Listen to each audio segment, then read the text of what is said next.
Orion is getting ready to launch.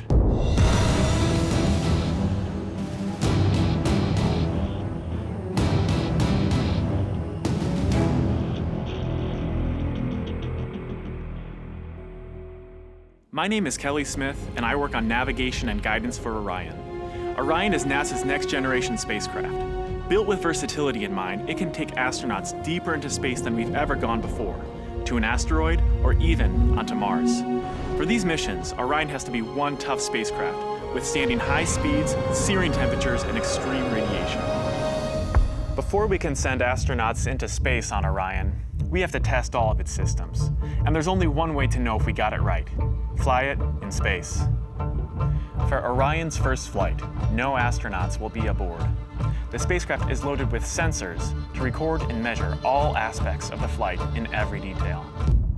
It all begins with launch aboard a Delta IV Heavy rocket.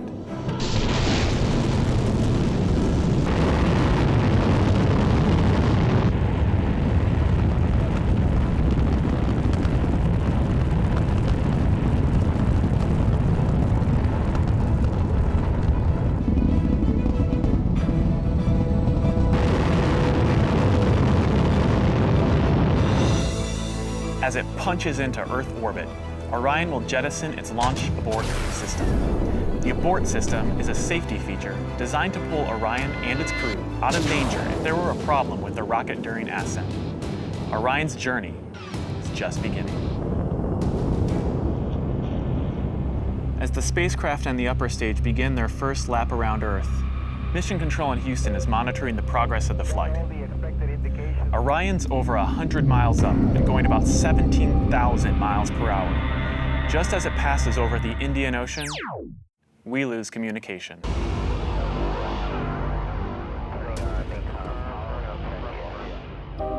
This is expected.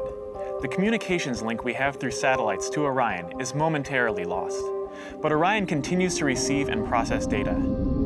Its computers can handle 480 million instructions per second. Imagine you are traveling with Orion as the flight test continues. One orbit completed. Time to go. The upper stage of the rocket fires again. Like the setup for a roller coaster ride, this is the big climb we've been waiting for.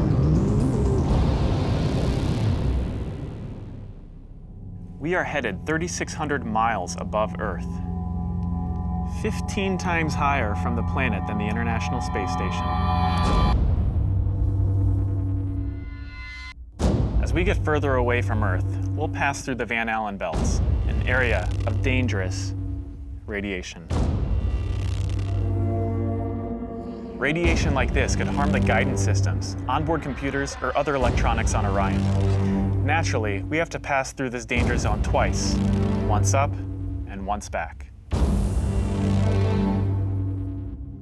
But Orion has protection. Shielding will be put to the test as the vehicle cuts through the waves of radiation. Sensors aboard will record radiation levels for scientists to study. We must solve these challenges before we send people through this region of space. For this flight, it's time to head home. The upper stage of the rocket triggers separation. Orion's jets fire to turn it into the proper position to re-enter Earth's atmosphere. No matter what happens now, we're coming in. 75 miles above Earth, the spacecraft enters the atmosphere. Things happen quickly. We're now traveling more than 20,000 miles per hour. Air particles pushed out of the way heat up. An envelope of hot plasma surrounds the vehicle as it plummets towards Earth.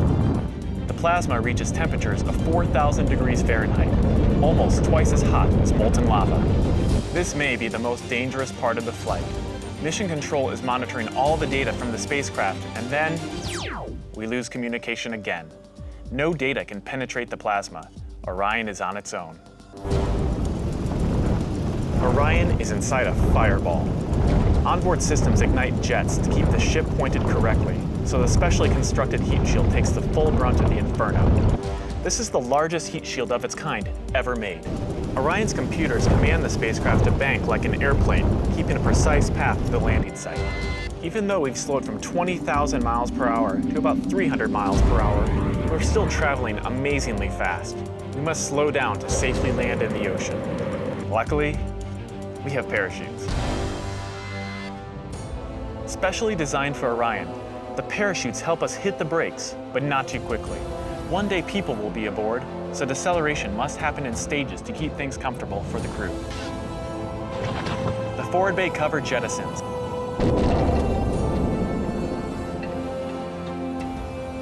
Two drogue chutes deploy and slow the returning spacecraft down to 175 miles per hour.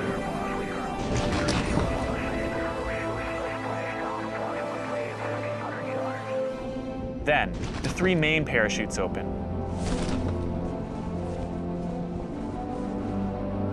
Once fully engaged, this canopy would cover an American football field. It takes parachutes this size and strength to slow our descent to 20 miles per hour, and then splashdown. For this first flight, we won't have astronauts inside, but we still have some very precious cargo. The flight data from this mission is stored inside the Orion spacecraft. While our flight might be over, there is still a lot of work to do. Onboard sensors recorded every detail, from launch to flying in space, to re-entry to landing.